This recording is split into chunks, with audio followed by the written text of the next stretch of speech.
Hello दोस्तों, कैसे आप लोग। मैं इंजीनियर जयप्रकाश यादव आप लोगों को आपके अपने यूट्यूब चैनल मैथ इजी पे हार्दिक स्वागत करता हूं। आज मैं फिर आपको मेंसुरेशन के सिर्फ न्यूमेरिकल लेकर के आया हूं, क्योंकि मेंसुरेशन के जितने भी आपको बेसिक था, इंट्रोडक्शन था, मैंने सारा सब कुछ कवर करा दिया 3 लेक्चर में।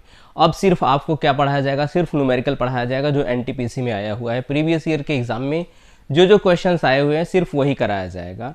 तो मैं बोर्ड पे एक एक करके कराऊंगा, आप सिर्फ देखते जाइए और समझते जाइए। आपको हम सब कुछ सारा कुछ रीज़न के साथ देंगे। ऐसा नहीं है कि सिर्फ लिख दिया और आंसर जो भी है आंसर डायरेक्ट टिक कर दिया, ऐसा कुछ नहीं होगा। आपको एकदम हम समझा करके देंगे कि ये आंसर कैसे आ रहा है, क्या क्या दिया है उसमें, क्या निकालना है, कैसे करना है, सारा कुछ हम आपको डिटेल में बताएंगे। इससे पहले अगर आप मेरे चैनल पे नए हैं तो प्लीज़ चैनल को सब्सक्राइब करके बेल आइकन को प्रेस कर ले, ताकि जब भी मैं वीडियो यूट्यूब पे डालें तो आपको इजीली उसका नोटिफिकेशन मिल जाए। तो चलिए टाइम वेस्ट न करें, पहले क्वेश्चन की तरफ हम लोग चलते हैं। तो फर्स्ट क्वेश्चन है, एक वृत्त की परिधि 22 सेंटीमीटर लंबी भुजा वाले वर्ग के परिमाप के बराबर है, तब उस वृत्त का क्षेत्रफल हमको बताना है। ध्यान से देखना है, हमसे कह रहा है कि एक वृत्त की परिधि, ध्यान से देखना, परिधि में लिख देता हूं। वृत्त की क्या दिया है पहले उसके हिसाब से चलेंगे। वृत्त की परिधि, ठीक, और हमको बोला है परिधि 22 सेंटीमीटर लंबी भुजा वाले वर्ग के परिमाप के बराबर है। मतलब इज इक्वल टू कितना है, वर्ग का परिमाप। ये हमको क्वेश्चन में दिया है, ठीक है। अगर फिगर बनाना चाहें तो फिगर भी हम बना सकते हैं, ठीक। अब देखो, वृत्त की परिधि अगर मैं रेडियस r ले लेते हैं इसका, ठीक, तो परिधि क्या हो जाएगी, वृत्त की परिधि सबको मालूम है 2 पाई r, ठीक। एक चीज याद रख लेना, यहाँ पर जो हमारा क्या नाम है कि क्षेत्रफल आया है वो भी पाई में आया है, तो हम पाई को कट नहीं करेंगे, पाई को साथ में लेकर के चलेंगे। कह रहा है 2 पाई r वृत्त की परिधि है और ये वर्ग के परिमाप के बराबर है, जिसकी भुजा कितनी है, 22 सेंटीमीटर। तो सबको मैंने बताया था कि अगर एक वर्ग है, ठीक, ध्यान से देखना, दिस इज अ स्क्वायर, कह रहा है इसकी साइड कितनी है, 22 सेंटीमीटर। तो हम ऑल साइड्स इक्वल होते हैं वर्ग में, यही इसका वर्ग का कंडीशन होता है। मैंने आपको बताया था परिमाप यानी पेरीमीटर निकालना है तो सारे साइड्स को क्या कर दो तुम, प्लस कर दो। तो 4 बार 22 को ऐड करोगे तो कितना हो जाएगा, 88, ठीक, 88 हो जाएगा। अब यहाँ पे 2 पाई इज इक्वल टू 22/7, ये तो सबको पता है। r क्योंकि हमको रेडियस ही चाहिए, 88, ठीक। तो यहाँ से 22 4 जा 88, 2 से कट करोगे 2, 7 का मल्टीप्लाई 2 से कर दोगे, इधर डिवाइड उधर मल्टीप्लाई हो जाएगा, कितना, 14 सेंटीमीटर। ध्यान से देखना, r हमारा आ गया कितना, 14 सेंटीमीटर। तो वृत्त का क्षेत्रफल जो होता है, मैंने आपको बताया था एरिया ऑफ सर्कल, वृत्त का क्षेत्रफल क्या होता है वो भी आपको पता ही होगा, पाई r स्क्वायर, ठीक है। तो पाई में आंसर दिया है, पाई ऐसी रखो क्योंकि पाई को ओपन नहीं करना है। r की जगह पे ये वैल्यू रख दो, तो 14 का स्क्वायर, 14 का स्क्वायर होता है 196, तो 196 पाई। दूसरी बात ध्यान देखना, r स्क्वायर एक r को सेंटीमीटर बोलते हैं, यहाँ पे सेंटीमीटर मैंने लिखा है। जब r स्क्वायर करोगे तो 2 बार r आ रहा है, सेंटीमीटर स्क्वायर सेंटीमीटर, तो यहाँ पे सेंटीमीटर का क्या आ जाएगा, स्क्वायर हो जाएगा। एरिया सेंटीमीटर स्क्वायर क्यों हुआ, मैंने आपको बताया कि उसमें 2r है, मल्टीप्लाई हुआ है 2r, r इंटू r, इसलिए सेंटीमीटर स्क्वायर। तो आपका ऑप्शन क्या हो गया, डी आपका करेक्ट आंसर हो गया, ठीक है। कैसे मैंने बताया, वृत्त की परिधि दिया था वर्ग के परिमाप के बराबर था, मैंने बराबर कर दिया, वहां से रेडियस निकाला, फिर वृत्त का क्षेत्रफल लगाया। मैंने सारा कुछ डिस्कस किया हुआ है, जो लेक्चर मेरा 3 है उसमें सब बताया हुआ है, वृत्त क्या है, वृत्त की परिधि क्या है, सब कुछ डिटेल में आपको बताया गया है, ठीक। अब ये क्वेश्चन नंबर फर्स्ट था, अब हम चलते हैं क्वेश्चन नंबर सेकंड की तरफ। अब देखो भाई, क्वेश्चन है, कह रहा है 7 मीटर चौड़ा एक पथ एक वृत्ताकार पार्क के गिर्द चलता है, ठीक, जिसकी त्रिज्या 18 मीटर है, पथ का क्षेत्रफल बताना है। ध्यान से देखना है सबसे पहले। हमको कह रहा है कि एक पार्क है, वो भी सर्कल टाइप में वृत्ताकार है, तो मैंने मान लिया कि ये क्या है, पार्क है। ध्यान से देखना, ये पार्क हो गया। कह रहा है इस और इसकी त्रिज्या कितनी है, ये जो पार्क है, ये पार्क का जो रेडियस है ये दिया हुआ है आपको 18 मीटर पहले से, ठीक। अब इसके साइड साइड, इसके आरी आरी जो है, इसके साइड साइड कह रहा है कि 7 मीटर चौड़ा एक पथ है। मैंने बना दिया, लो यहाँ से क्या, ये जो है 7 मीटर है, ठीक है, ये चौड़ा है 7 मीटर, ठीक। ये क्या है, पथ मीन्स रास्ता है। अब हमसे पूछा है जिसकी त्रिज्या जो 7 मीटर है, पथ का क्षेत्रफल बताना है हमको। इसका क्षेत्रफल मतलब केवल यही चाहिए हमको, ठीक है, केवल ये चाहिए। तो अब ध्यान से देखना, केवल ये चाहिए का मतलब है कि हम पूरे पार्क का क्षेत्रफल पहले पूरे का क्षेत्रफल निकाल ले, पार्क सहित रास्ते का क्षेत्रफल निकाल ले, और उसमें से पार्क का क्षेत्रफल ये वाला चीज क्या कर दे, माइनस। देखो पूरे का निकाल लो, उसमें से ये बीच वाला माइनस कर दो, तो आपका आंसर आ जाएगा। ये क्या है, पथ है, ठीक, मतलब रास्ता है। तो अब हम क्या करते हैं, ध्यान से देखना। अगर मैं पूरे का रेडियस की बात करें, पूरा पार्क सहित रास्ते का रेडियस, तो 18 ये है, 7 ये है, तो 18 और 7 कितना हो जाएगा, ये 25 हो जाएगा। ध्यान से देखना, 25 हो जाएगा, ठीक। तो अब हम करते क्या हैं कि पार्क सहित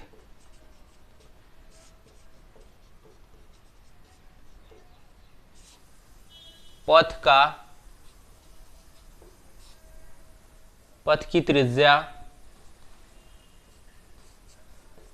हो जाएगी आपकी कितना, 18 + 7 कितना, 25 मीटर, ठीक। अब हमको निकालना है क्या, ध्यान से देखना। अब हम पूरे का क्षेत्रफल माइनस पार्क का क्षेत्रफल करते हैं, तो लिखेंगे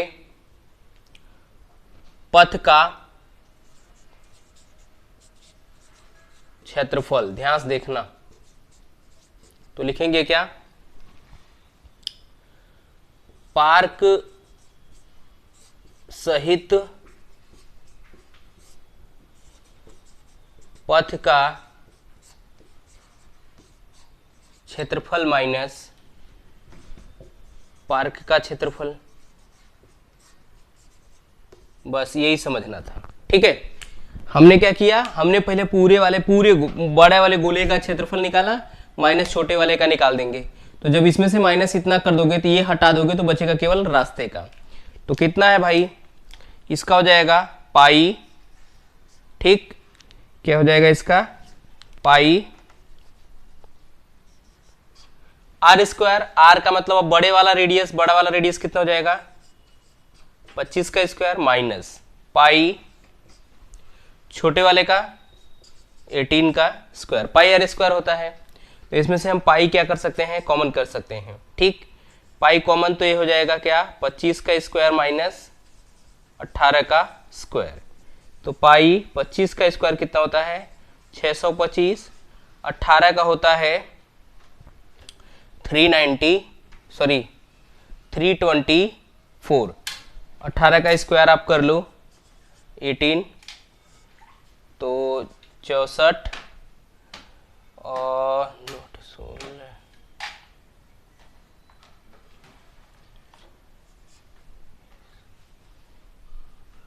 कितना होगा, 324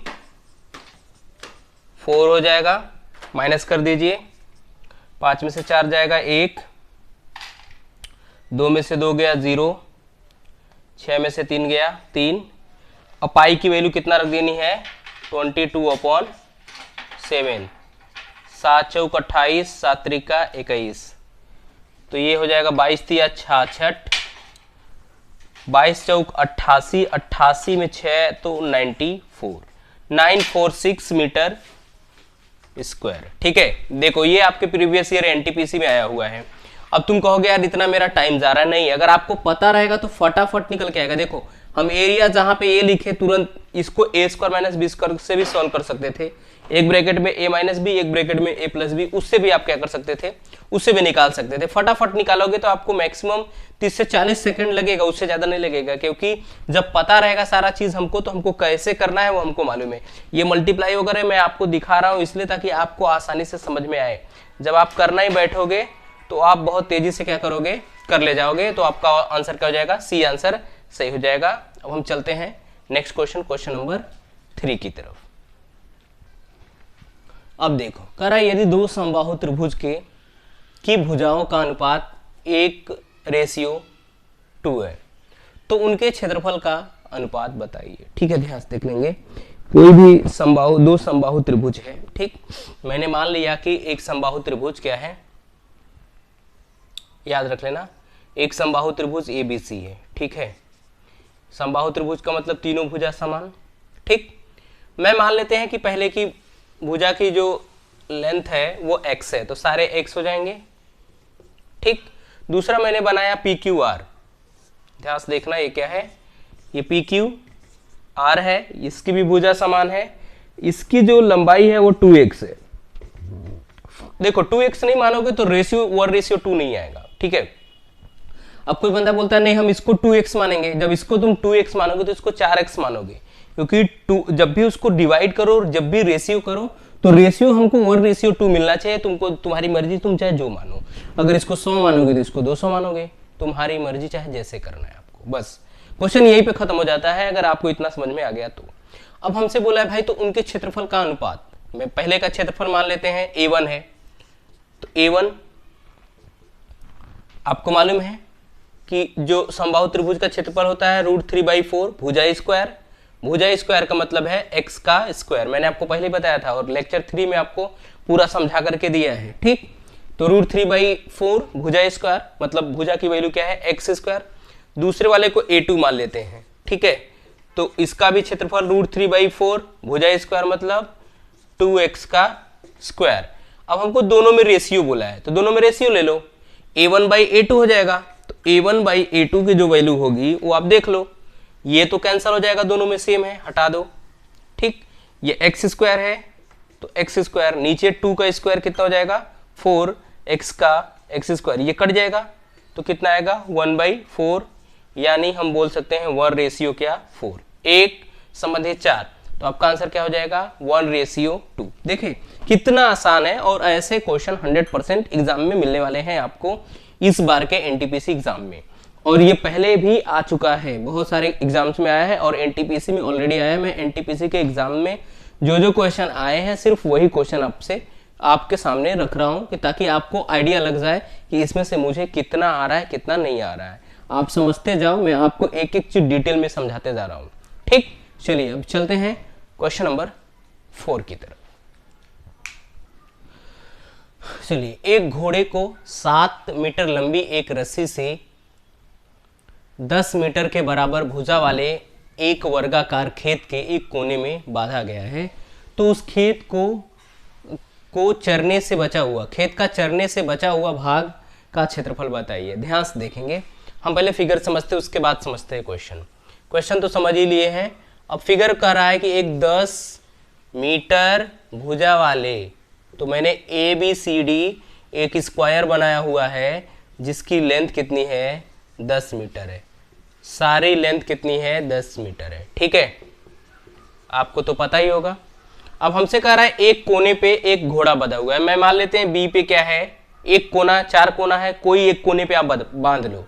कह रहा है B पे एक 7 मीटर कह रहा है रस्सी है, 7 मीटर रस्सी से एक घोड़ा बंधा हुआ है, तो मैं मान लेते हैं ये 10 है तो 7 मीटर इधर ही आ रहा होगा। ठीक है, तो 7 मीटर यहाँ, ये चर कितना सकता है, ये देखो अपने गोले के हिसाब से चरेगा क्योंकि इतना ही चरेगा ये। ठीक, ये 7 इतना ही चरेगा क्योंकि ऐसे गोले में चरेगा, तो इतना वर्ग का भी क्या हिस्सा क्या करेगा वो खा जाएगा। अब हम ध्यान से देखेंगे, अगर तुम ये 90 डिग्री है, ध्यान से देखना ये 90 डिग्री बनेगा क्योंकि ये भी 90, ये भी 90, ये भी 90। आपको मालूम है अगर इसको मैं एक सर्कल बनाऊं, ध्यान से देखना, एक सर्कल के हिसाब से चरेगा, तो सर्कल का ये एक हिस्सा चल रहा है क्योंकि सर्कल में 4 हिस्सा अगर बनाओगे, ये 4 हिस्सा है, इसका यही पार्ट ये क्या कर रहा है चल रहा है। मतलब अगर हम इसका जो 7 मीटर त्रिज्या हो जाएगी, 7 मीटर त्रिज्या से ही एक सर्कल बनेगा, तो हम क्या करेंगे, अगर मैं सर्कल का क्षेत्रफल निकाल करके उसका 1/4 कर दे, क्योंकि ये एक ही भाग है, तो 1/4 कर देंगे तो कितना चल रहा है इतना पता चला जाएगा। और दूसरी बात, फिर हम वर्ग का क्षेत्रफल निकालेंगे, वर्ग का क्षेत्रफल निकालने के बाद जितना ये चल रहा है उतना हमको माइनस कर देना है, हमको यही एरिया माइनस करना है। वो एरिया माइनस कर देंगे तो हमको ये जो एरिया बाकी की बची है ये निकल के आ जाएगी। देखो हमको क्या करना है, वर्ग का क्षेत्रफल निकाल लेंगे, पूरे का क्षेत्रफल हो जाएगा। फिर सर्कल का क्षेत्रफल निकालेंगे। सर्कल का क्षेत्रफल निकालने का मतलब यही है कि एक 1/4 निकालेंगे, क्योंकि 3 पार्ट नहीं चरने उससे कोई मतलब नहीं है, वो वर्ग के हिस्सा में आता ही नहीं है, तब हमारा क्या हो जाएगा, वही आंसर हो जाएगा। तो देखो हम क्या करते हैं, पहले क्या निकालेंगे, क्षेत्रफल, पहले वर्ग का क्षेत्रफल निकालते हैं। वर्ग का क्षेत्रफल तो कितना हो जाएगा, 10 साइड दिया है तो 10 का स्क्वायर हो जाएगा, यानी 100 मीटर स्क्वायर क्या है, वर्ग का क्षेत्रफल है। अब हम लिखेंगे क्या कि घोड़े द्वारा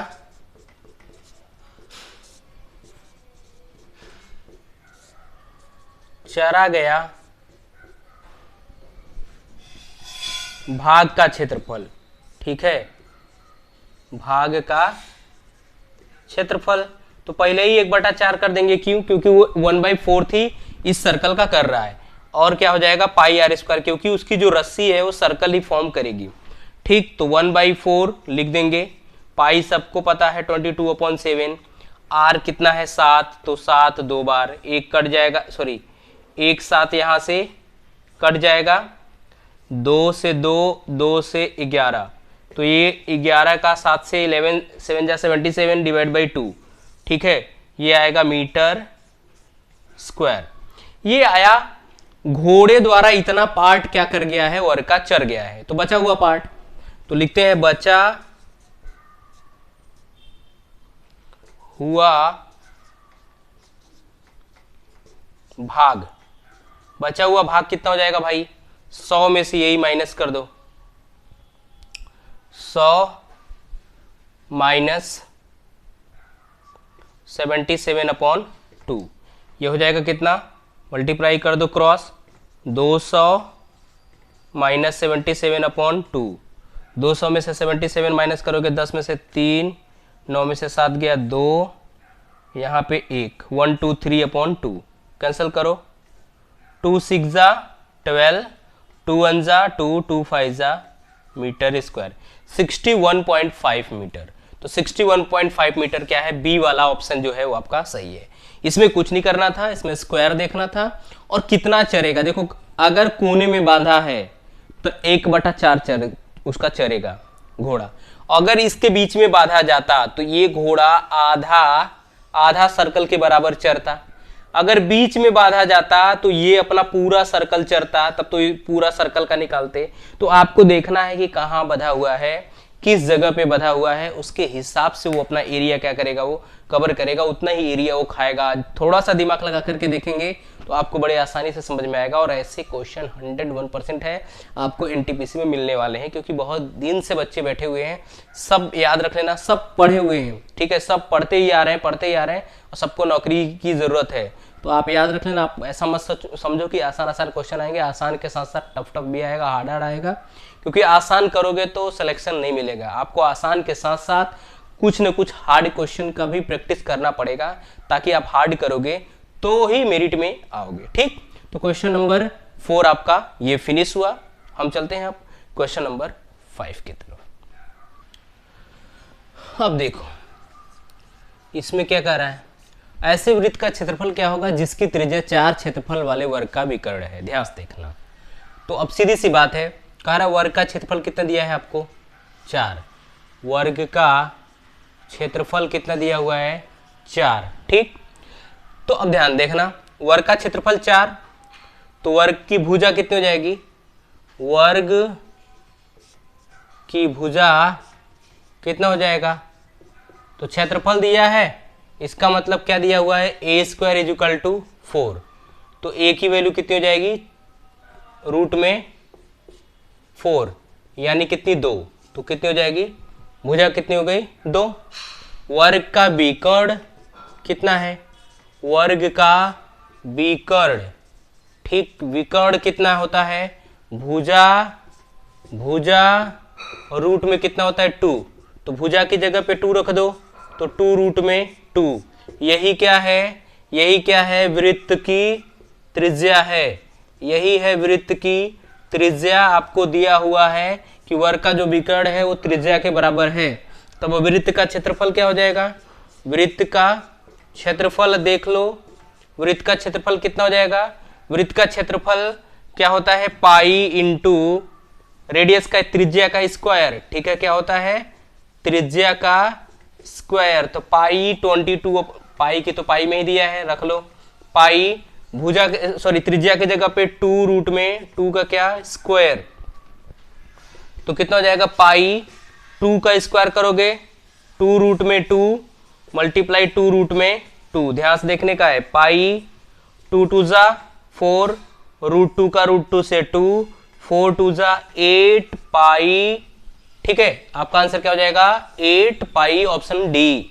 ठीक, ऑप्शन क्या हो जाएगा, डी हो जाएगा। इसमें जो दिया था याद रख लेना, जैसे जैसे क्वेश्चन बोलता है हमको उसी के अकॉर्डिंग जाना है, अगर उसके आप इधर उधर थोड़ा सा भी भटके तो ऑप्शन गलत आ जाएगा, दूसरा आंसर आ जाएगा, ठीक है, और जो आंसर आपका आएगा याद रख लेना वो आपके इसमें दिया रहेगा जरूर, और उसको मालूम है कि तुम कहाँ मिस्टेक कर सकते हो, तो वो पहले से वो मिस्टेक इसमें दिया रहता है, अगर वो टिक किए तो काम खत्म हो जाएगा आपका। मैंने आपको बार बार मैं बताया हूं कि आप कोई भी गलती करते हो, जैसे अगर तुम्हारा 8 की जगह पे 6 आता तो 6 आंसर में दिया है, 8 की जगह पे 16 आता वो भी आंसर में दिया है, तो आपका जो आने वाला चांसेस है कि ये बंदे जरूर लाएंगे तो वो ऑप्शन में दिया रहेगा और आप उसको टिक कर दोगे, बोलोगे यार हमने तो सही करके किया है। नहीं, याद रख लेना, आप सबसे पहले क्वेश्चन क्या बोल रहा है कि क्वेश्चन के अकॉर्डिंग जाओगे, जो आंसर निकल के आएगा वो आंसर जरूर से जरूर 100% सही होगा। अगर उससे थोड़ा सा इधर उधर भटके अकॉर्डिंग टू आंसर गए तो खत्म हो जाएगा कहानी। ये मैंने आपको बताया रीजनिंग नहीं है, ये एप्टीट्यूड है। एप्टीट्यूड में आपको सबसे पहले क्वेश्चन समझना होता है, फिर सॉल्व करना होता है। अब ये मत बोलो कि नहीं यार बैंकिंग है हमको 45 मिनट 60 मिनट में 100 क्वेश्चन अटेम्प्ट करने, नहीं, या एनटीपीसी का एग्जाम है 100 क्वेश्चन होंगे, 90 मिनट आपके पास रहेगा, 90 मिनट रहेगा, जिसमें से मैंने आपको बताया कि आप अगर चाहोगे तो आपके जो जीके का क्वेश्चन है, जीए का जो क्वेश्चन है वो यार 30 क्वेश्चन 40 क्वेश्चन आएंगे, उसको आपको करने में अगर आ रहा है तो आपको 10 मिनट से ऊपर भी नहीं लगेगा, पूरा आप कर दोगे। फिर रीजनिंग का है, रीजनिंग में भी जो भी है लगभग 20 क्वेश्चन तो आप देखोगे कर लोगे, बस 10 क्वेश्चन रहेगा जिसमें आपको करना है। तो अब ऐसा नहीं कि सारा टाइम उधर ही बच जाए, तो आप कुछ टाइम तो देना ही पड़ेगा। तो अगर आप मैथ्स को अगर 40 मिनट भी निकाल लेते हो, 50 मिनट, तो एक क्वेश्चन पे 1.5 मिनट आ जाएगा आपको, और आपको पूरे 100 क्वेश्चन नहीं करना है, आप 85 90 तक जाओ। ये मत सोचो कि नहीं यार हमको 100 करना है, हमको बस इतना करना है कि जितना 80 के अबव करना है और वो सारे सही करने हैं। आप गलत मत करके आओ। जितने भी आपको लोग बोलते हैं कि नहीं आप 100 अटेम्प्ट करो, 100 की सोचो तो 100 की, वो तो सही बात है, आपको सोचना तो 100 का है। और याद नहीं कि ये याद रहे कि 100 करना नहीं है हमको, क्योंकि 100 करोगे तो कहीं ना कहीं कुछ गलतियां करोगे। बस आप इतना दिमाग में रखो कि हम जितना करें उतना एक्यूरेट करें, क्योंकि गलत करके कोई फायदा नहीं, आपका नुकसान होने वाला है। ठीक है, तो मैं इतना ही बोलेंगे आज के लिए, बस इतना ही। हमने आपको आज 5 क्वेश्चंस आपको कराया और 5 एनटीपीसी के एग्जाम में आए हुए हैं। अब जितना भी आपको लेक्चर होगा मेंसुरेशन का सारा न्यूमेरिकल सिर्फ कराया जाएगा। और हमारे यहाँ याद रख लेना, आप अगर वीडियो देखते हो तो आपको फुल गारंटी मैं देता हूँ, 100% गारंटी देता हूँ कि आपको जरूर वो चीज़ समझ में आएगी। 100% आपको फिर कहीं पढ़ने की जरूरत नहीं पड़ेगी। मैं पढ़ाता ही वैसा हूँ कि आप एक बार पढ़ो फिर बार बार मत पढ़ो, एक बार पढ़ो आपको समझ में नहीं समझ में आ रहा उसको वीडियो को रोक करके देखो कि मैंने क्या बताया है, बस उससे ज़्यादा नहीं। और वीडियो पूरा देखा करो, वीडियो आप फुल देखो, आपको जरूर समझ में आएगा। तो बस आज के लिए इतना ही बोलेंगे। नेक्स्ट लेक्चर में हम आपको और 10-15 क्वेश्चन 20 क्वेश्चन करा देंगे मेंसुरेशन के। मेंसुरेशन भी पूरा हमारा क्या हो जाएगा, खत्म हो जाएगा और एग्जाम में आपको आएगा, आप 100% है उसको क्या करके आएंगे, पूरा करके आएंगे। तो आज के लिए इतना ही। अगर आपको मेरा वीडियो समझ में आया हो तो प्लीज़ वीडियो को लाइक करें, शेयर करें, और अगर चैनल पे नए हैं तो चैनल को सब्सक्राइब करें। अपने दोस्तों को भी बोले कि यार ये चैनल है जहाँ पे अच्छी पढ़ाई होती है, आप आइए पढ़िए free of cost. Thank you so much for watching my video. जय हिंद, जय भारत।